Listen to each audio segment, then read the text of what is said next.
Hey guys, welcome back to another video. It's your girl Mallory Louise, and I am actually in the car at work about to head home. It is Friday and it's actually 10:10 a.m.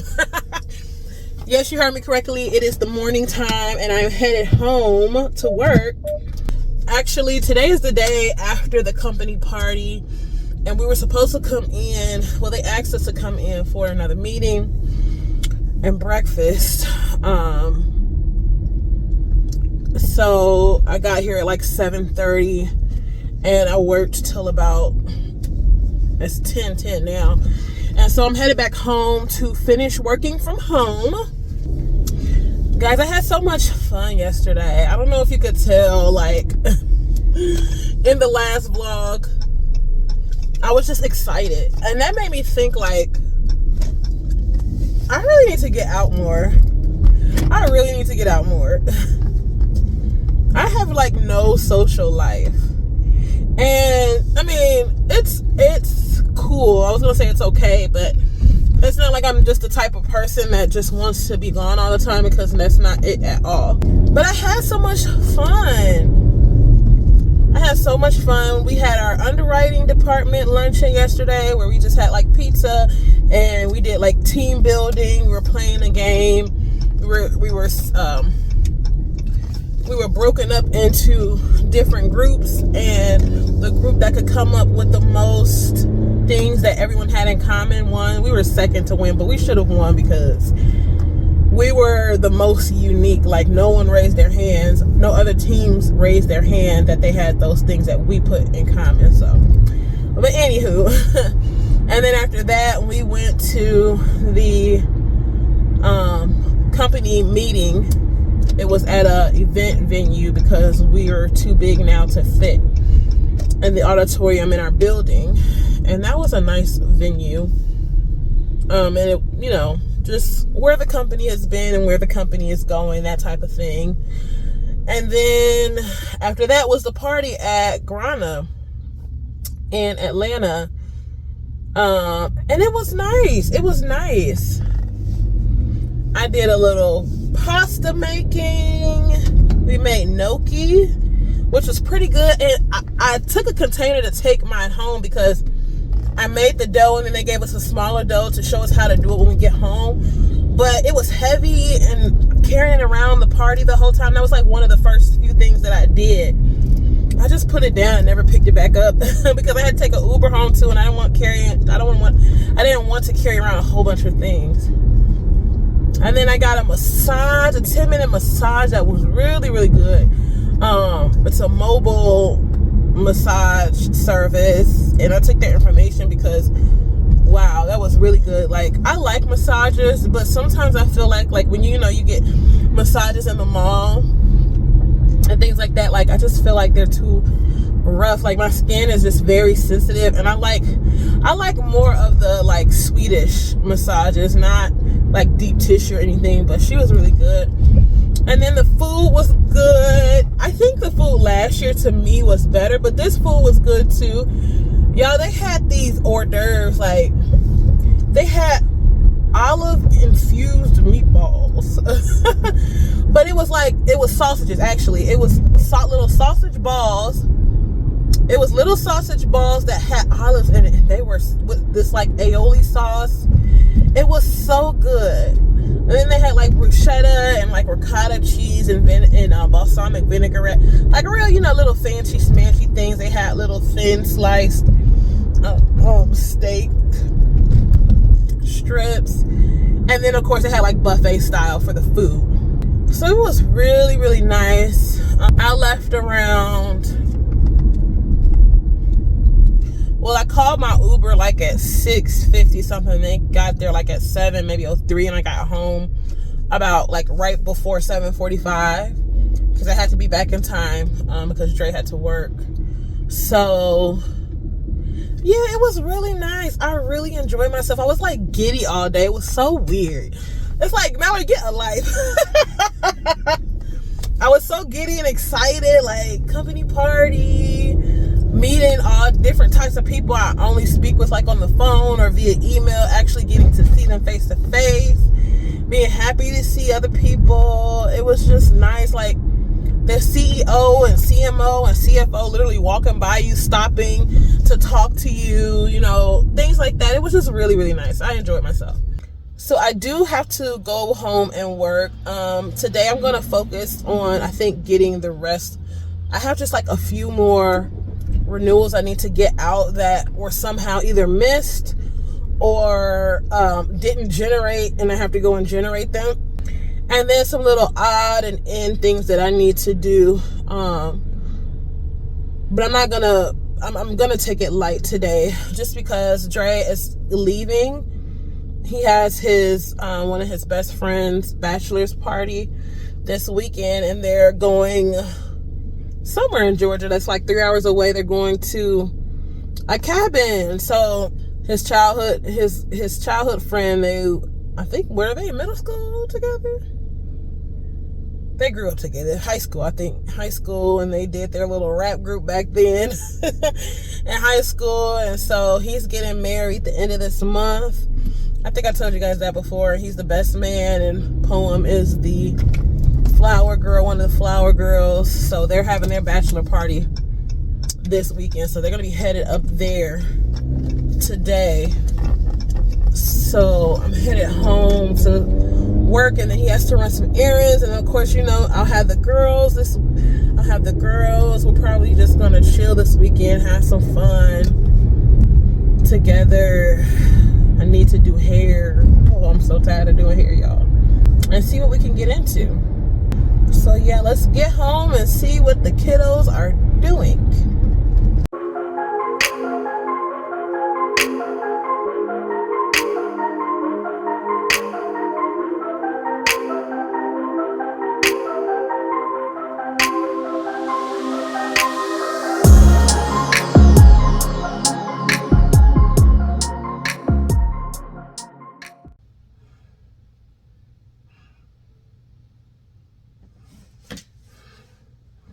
Y'all ready for some underwriting talk?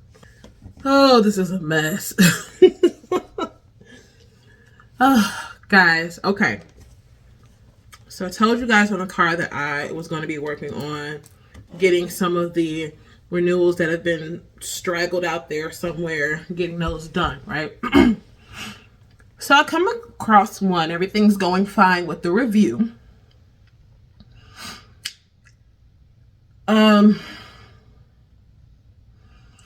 I looked at the previous year's audit, and I'm doing a workers' comp renewal, by the way.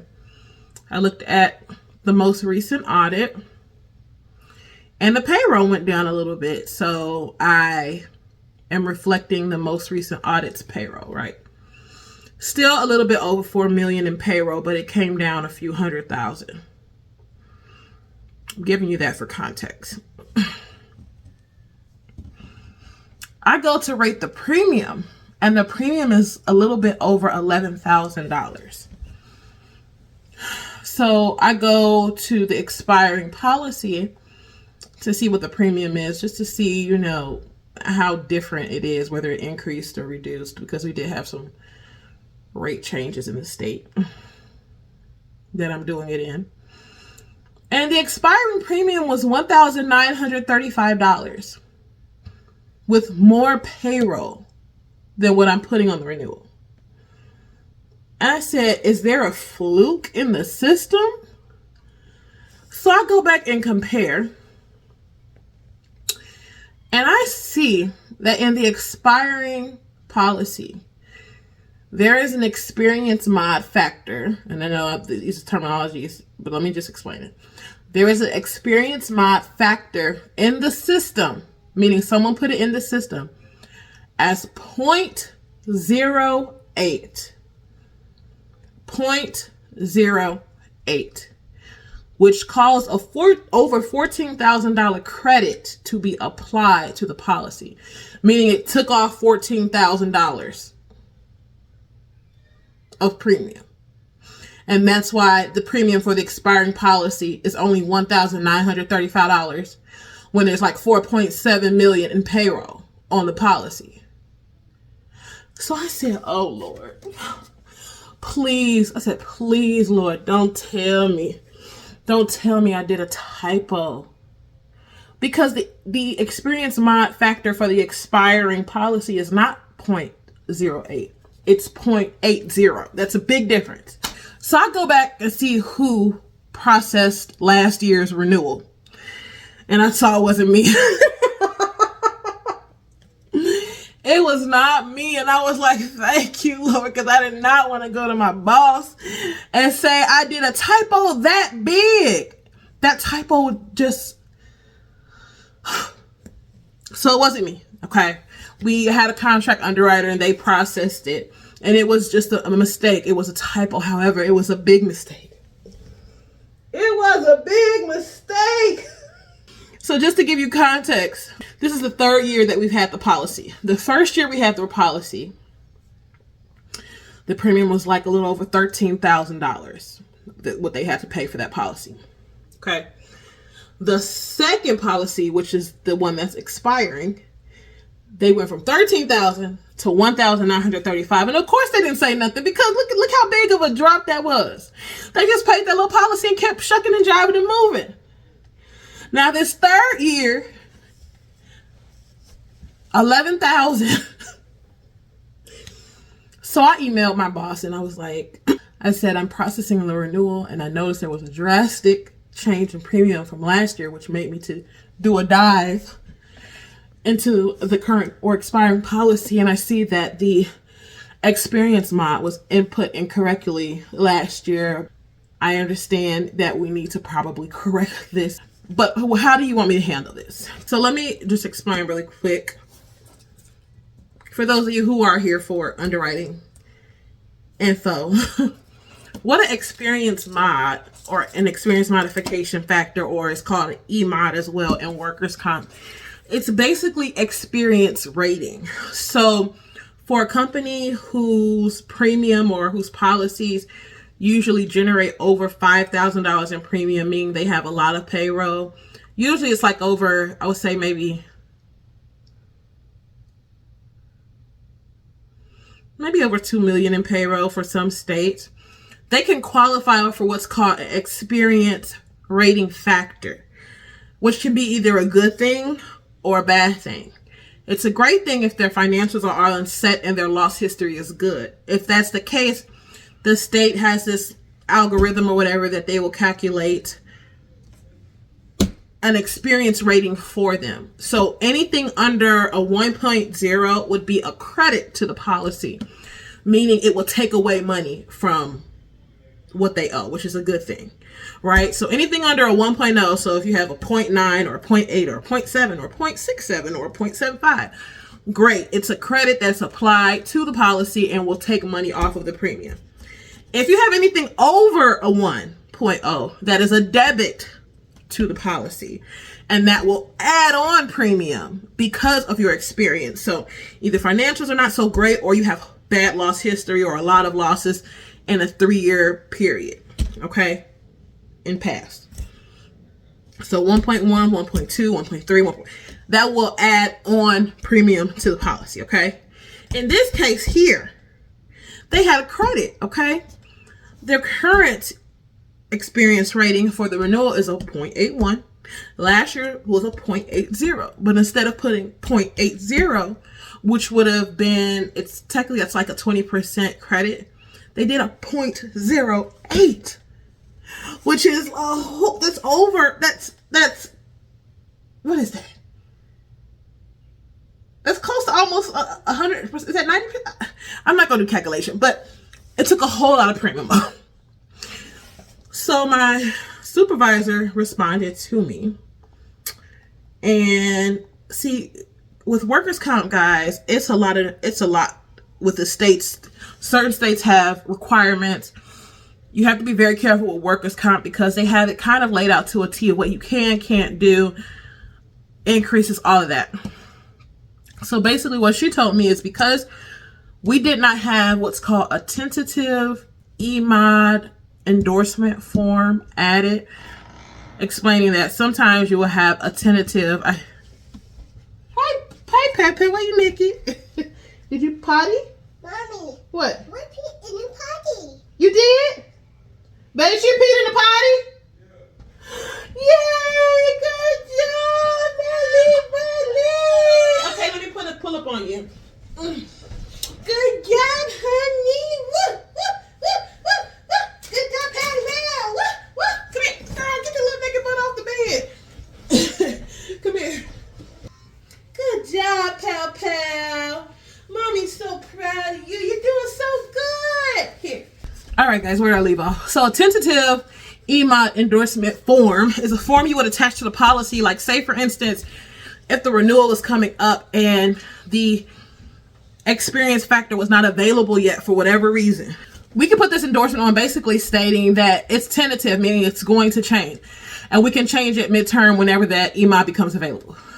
So because we didn't have this tentative form on there, she's saying that any adjustment will be up to the voluntary acceptance of the insured. There would have been no need to put a tentative endorsement on there because we had the EMA. It was just put on incorrectly. But those are types of mistakes we can't make. Those are types of mistakes that will cause termination if they're done several times. So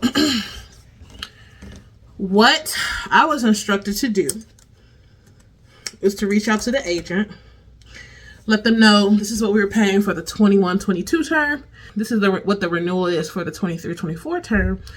And this is what the premium should have been for the 22-23 term. Do you think we would be able to collect premium from the insured? And then I'll see what the agent says from that. And then based on what they say, we'll make a determination. So it's always something. Well, Dre just left to run errands. He took Palace with him, and he asked me if I wanted him to take Posey, which I kind of did, but at the same time, like, she should be going to sleep pretty soon. Hopefully she'll stay asleep for a while, but I just didn't want her in the car or having a takeout. Like, I just rather her be here with me. Yeah, so it's 11:32 right now. I'm going to get back to work, try and get as much done as possible while they're gone. And like I said, I'm still going to take it easy today. Still taking it easy. We're going to finish up these renewals. We're going to do little odds and ends, things that I need to just clean up. And then we're going to enjoy the weekend. I'm not doing what I did last Friday. Not doing what I did last Friday. So yeah, let me go ahead and get to work.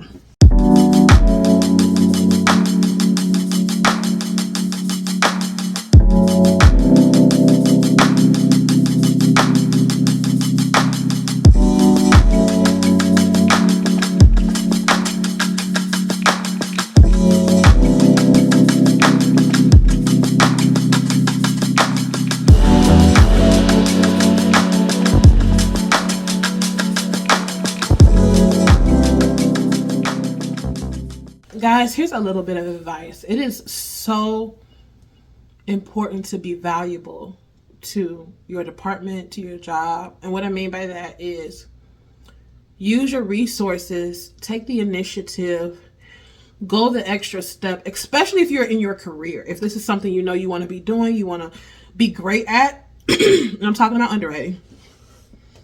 Be resourceful, okay?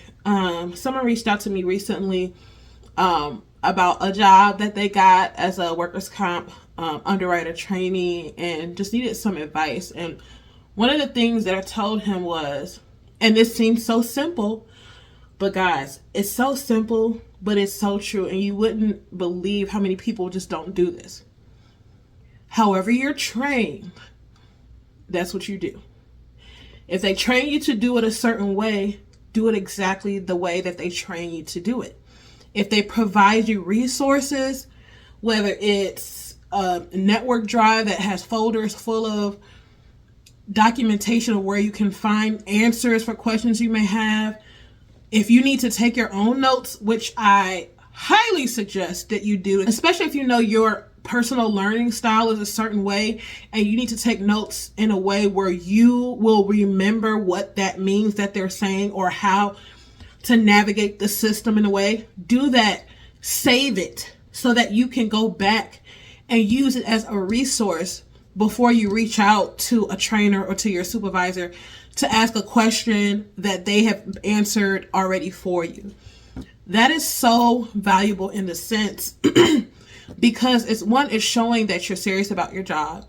And that two, you took the initiative to find out the information and the answer before you just went and got told the information or didn't want to do the extra step of looking when it's probably there. The reason why I'm saying this is because I'm doing a workers' comp renewal right now, a different one. And, I got done rating it and I said to myself, why is the rate still the same? It technically shouldn't be unless the state's new rates are just the same for last year for this same class code. So I went and looked and I saw that, in fact, the new rates had not been uploaded to the system yet, which I could override and do what I needed to do. But me taking an extra step to do that, because some people just go in the job just to do it and leave and process, and that's fine. But you want to do your job correctly. So I was able to see that this wasn't done. I was able to take it to the people who I need to take it to so that they can get it into the system. But it made me think about something because, I'm sure you all worked with those people who just do enough to get by, or if something doesn't look right, they won't second question it. It's off my plate now. If your supervisor, if your boss can trust you and you're dependable and they know that you take your work seriously, I feel like the sky is the limit for you. And unless you just have bad management we're not going to even talk about bad management. Okay, that's my little tidbits of advice. Okay, so what I'm going to do with you guys is I'm going to take you all through a workers' comp renewal from start to finish, what I do to underwrite or to renew a workers' comp policy. So let's do it. Of course, I won't say any names, anything, but I'm going to walk you through how this looks. Okay. All right, let's get started. So I am renewing a physicians group. They renew on October 25th. Yes, it's a little late, but y'all already know how backed up we are. We're getting it out. So I'm going to do a few things that I've already done, but I'm just going to walk you guys through all the steps. Okay. I've brought up the file, and the file will have all the information that we use for underwriting, history of payroll, any correspondence or changes throughout the year, and the audits. If there was an audit done, what it was, if it was not productive, yada, yada, yada. Okay. And then I'll also bring up another file which actually shows the current or expiring policy document. So I have that up right now, and I can tell you that the expiring premium is $10,014, and that's based on a payroll of $2,827,000. They're paying their employees and LLC members, if they are included, is $2,827,000 in total. It looks like there is no experience modification rating on this. So this was referred to me to review because the premium is over $5,000. Okay. So now what I'm going to do is I'm going to pull loss runs. Now, most of the time the loss runs should already be in here, and I'm just ducking because y'all are in front of my other screen. Okay, so I'm looking in the file, and loss runs were just pulled on 9/6/2023. So those are within the last 30 days. Actually, today is 10/6, so I'm gonna just go ahead and run it again. Typically, if the loss runs on file are within 30 days, I won't pull loss runs again, but today makes the 30th day. So I'm just gonna go ahead and check for losses. And this is something that we do for each renewal. No loss is perfect. It should be easy. I'm glad to have an easy one. Well, let's see how easy it's going to be. Okay, so now what I'm going to do is go into the rating system.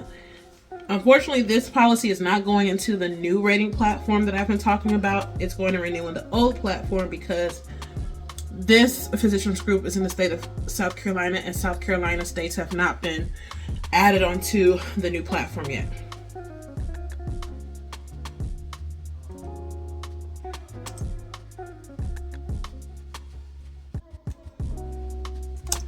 Okay, so I have the rating platform up now, and for whatever reason, I've noticed that the state of South Carolina, the renewals didn't generate in the system, and that's the only state, thankfully.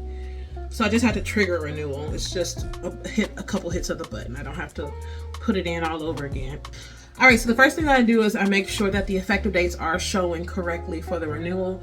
And so since we are renewing, it's going to be October 25th, 2023 through October 25th, 2024.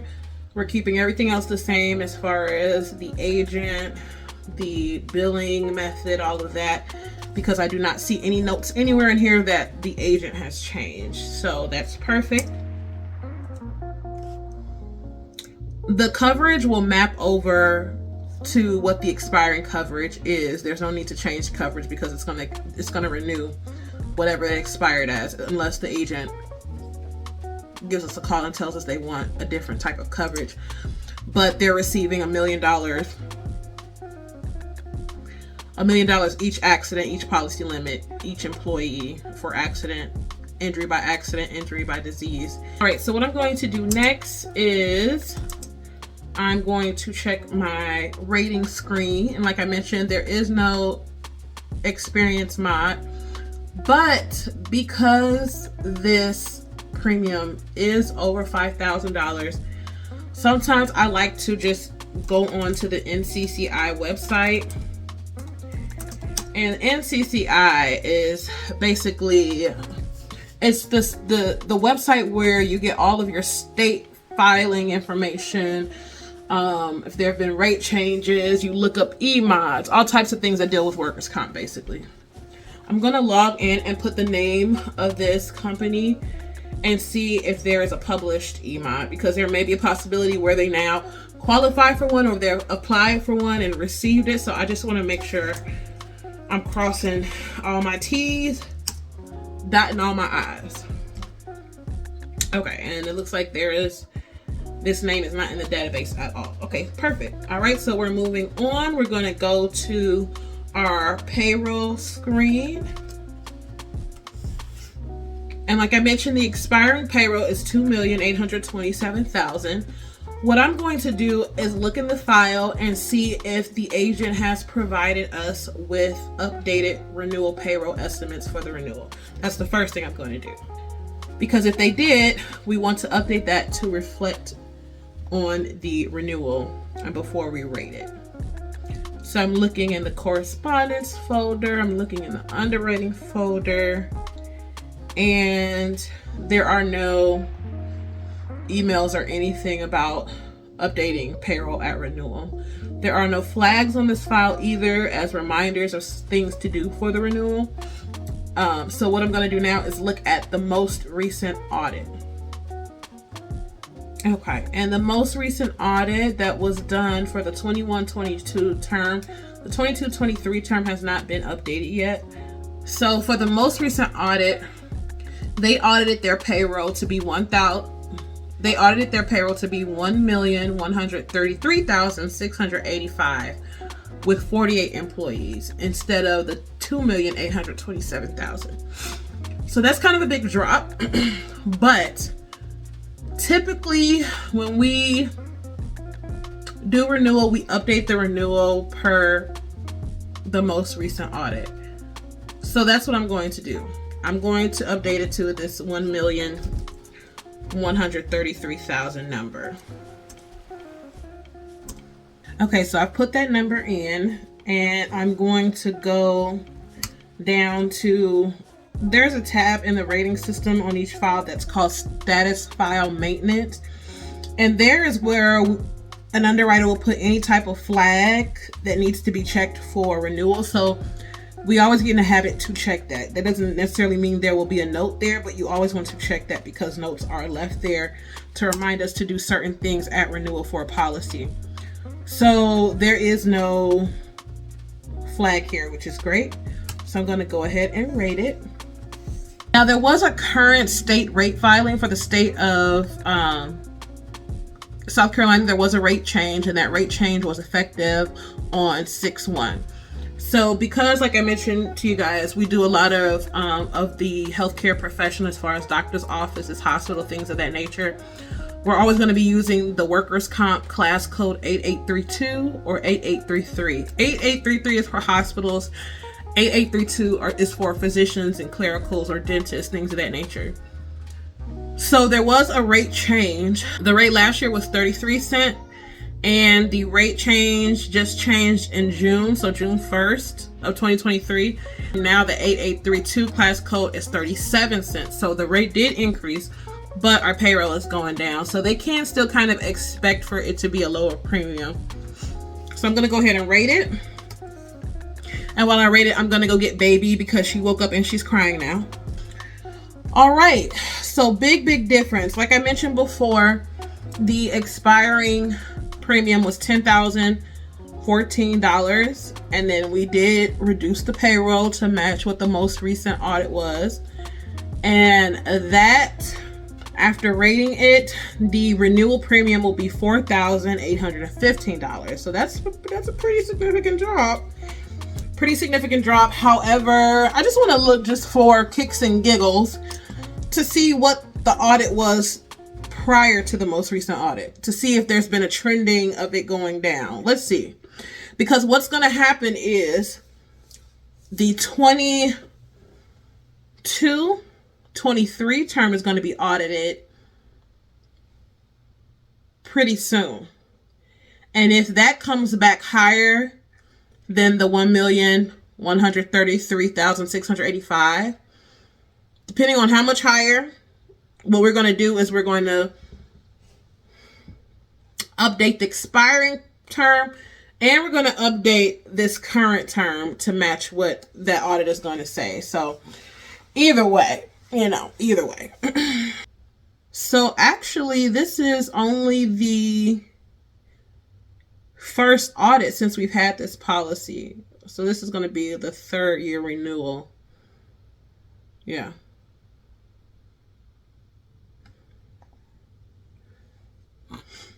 Okay. Well, I'm just going to leave it be. I'm going to leave it be, and then we'll pick it up at audit. Whatever. If it's supposed to be higher, it'll be picked up at audit. And that was a pretty simple one, guys. That was a pretty simple one. And that's how I review a renewal. Some are a little bit more tedious because more things go into it. And if you see things a little bit incorrect, you may have to do a deeper dive. But thankfully, for this one was pretty easy. So after I push this through, I'm going to leave my note on what's called a renewal worksheet. It's pretty simple. I'm just going to say I processed the renewal, no claims, and I'm going to leave my initials and today's date. So after I do that, I'm going to take a break and tend to this little cutie patootie. Do you want to show them your teeth? Hi, smile, honey. Smile so we can see your teeth. She likes peekaboo. Let's see if I do peekaboo and she'll open her mouth. Peekaboo!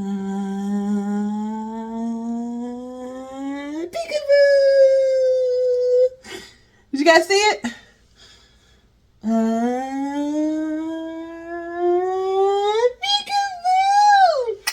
Oh, she's such a cutie. All right, y'all. Let me take a break. All right, Popo is home from school. She's eating her after school sandwich and she wanted some chocolate milk. How was school, Popo? Great. But I did have to argue with 4 people today. You argue with 4 people? Yes. Girl. Talk about this off camera. Pose. Posita. Pose. All right, guys. It is almost 3 o'clock. And I'm going to go ahead and just end my day because I'm through. I'm just done, Popo. I took it chill today. I got mostly everything done as far as the renewals. And I'm about to log off and start my weekend. Bye. Bye-bye. All right, guys. Thank you so much for watching. I hope something in this video was either helpful or you found interesting. Y'all, please let me know what type of things you guys want to see, what kind of topics you want me to talk about, whether it's underwriting, whether it's family. I'll try to keep it as real and transparent as possible. And I will see you guys in another video.